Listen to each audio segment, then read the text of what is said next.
Hello everyone, and welcome to this speed painting video of the Assassin class model from Dark Souls, the board game. Like the other two class models, and with every other model in this for this set, am using my darker paint scheme.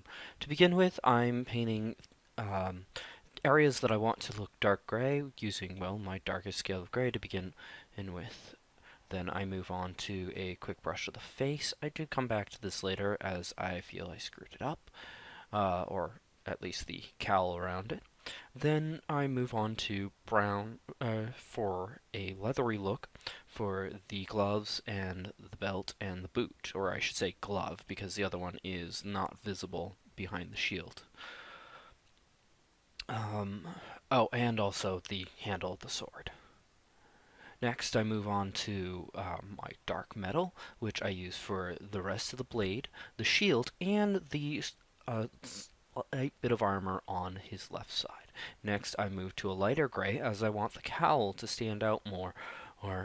So this is my mid-range gray being used. I believe I go back for the to do something about the flesh on the outside. And also it ends up being used on the bottom of the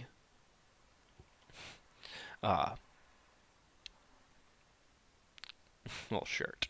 Speaking of the shirt, I go over the areas that are the shirt itself. There's a vest that he wears over it, and I wanted it to be completely black during the base coat. It will later be dry brushed with the same gray that I use for majority of the outfit. As much as this looks like a very dull model, well, color-wise, 11 different colors actually get used over the course of painting this model.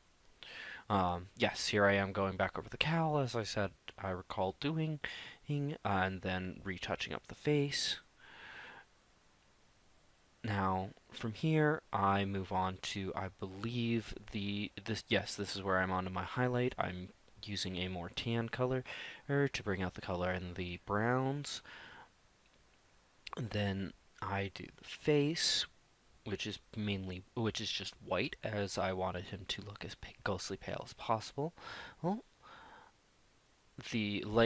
all the gray cloth is being done now, which is leggings and the arms, primarily.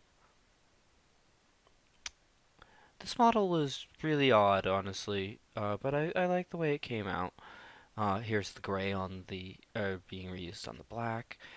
I found it a little odd to figure out where certain things were, and the fact that as I stated before, the left arm is entirely gone behind the shield.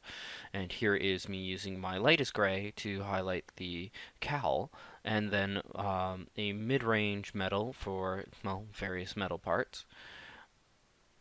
I can't remember if I did the shield in a brighter coat of metal, but whatever. And here's the entire model all done. Thank you for watching. I hope you enjoyed. If you did, feel free to press the like button, and if you feel somebody else will enjoy it, feel free to share it. If you didn't like it, go ahead and press that dislike button, but please leave a constructive comment.